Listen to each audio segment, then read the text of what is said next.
Squatting Slav TV. By now you've probably all seen the viral video of the incident involving the white MAGA hat wearing teen protester and the drum banging elderly native man, which resulted in a mass leftist witch hunt across social media. If you're like me, then chances are that you probably had to rewatch the video several times in order to spot out the leftist media's alleged harassment, only to find out that there was absolutely no harassment at all. In the video, the young white man from Covington Catholic High School is seen smirking and standing still in front of the elderly native man, who inches towards him as he bangs his drum just centimeters away from his face. Obviously, only leftists would deem this kind of behavior as threatening because the smirking evil white man is clearly harassing the poor oppressed native man with his childlike microaggressions. Although the leftist media was quick to turn the teen in the video into America's most evil white man overnight, it was quickly revealed that much of the incident was omitted in the version of the video circulated by the mainstream media. In a different version of the video, filmed by another protester, one of the native men is heard telling the white teens to go back to Europe, as he alleges that whites were only in North America for 2 to 3 generations, while natives have been there for millions of years. You've been here 2, 3 generations compared to us. We've been here million fucking years.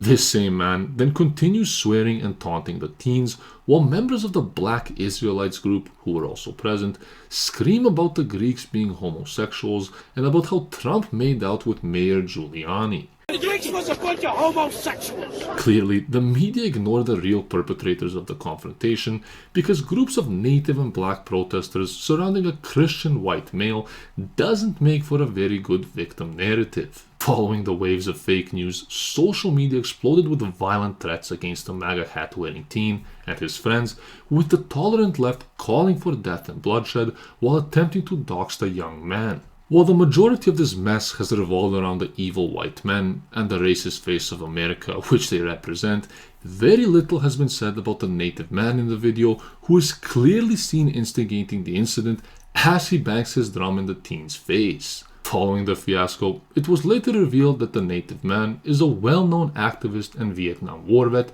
named Nathan Phillips. In an interview with CNN, Phillips cries out how the angry white children were ready to rip him apart and how he was harassed while trying to settle an escalation amongst the protesters. All that anger and all that wanting to have the freedom to just rip me apart. He then goes on to play victim and expresses his worries about the future of the evil white American youth and proclaims that the teens weren't making America great again by tearing up the fabric of the nation.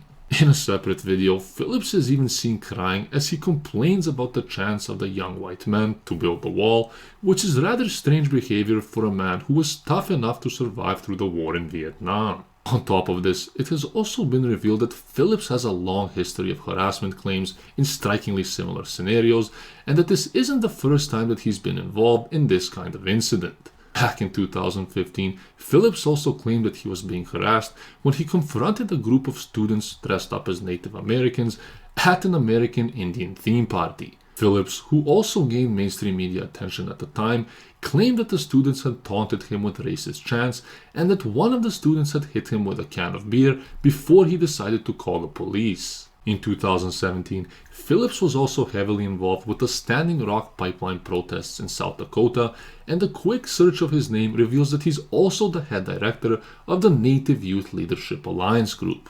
According to the NYLA website, the group receives funding from the Rockefeller Brothers Fund and the Social Justice Fund Northwest, which is responsible for funding many anti-Trump pro-democracy groups. Phillips, like many others within these organizations who initiate confrontation and then play victim, is essentially a whiny SJW whose false sense of moral high ground completely inhibits him from seeing the reality of the situation. Protesting alongside Phillips, a second version of the video not shown by mainstream media also shows a group of protesters belonging to the Black Hebrew Israelites group, which is heard taunting the teens with various racial anti-white slurs. This radical group, which identifies as a gang, has a long reputation of aggression and violence in the US and openly proclaims that whites are subhumans who are attempting to prosecute blacks while hiding their true identity as Israelites. To any sane person who watched the video of the incident, it's quite obvious that groups of adult protesters were exhibiting hostility towards a bunch of high-energy teens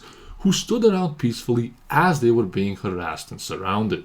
Although the media has worked around the clock to destroy the reputation of the innocent young white men involved in the incident, while purposely fueling hatred and violence towards them, very little has been said about the people who perpetrated the actual harassment. Nathan Phillips, who has a long history of harassment claims and involvement in various anti-American groups, was clearly seen instigating the confrontation, only to play victim afterwards. As always, the media has shamelessly omitted the harmful actions of the adult perpetrators simply because they're visible minorities who don't fit the victimhood agenda, and because the media's entire focus has been on destroying the lives of these innocent white teenagers.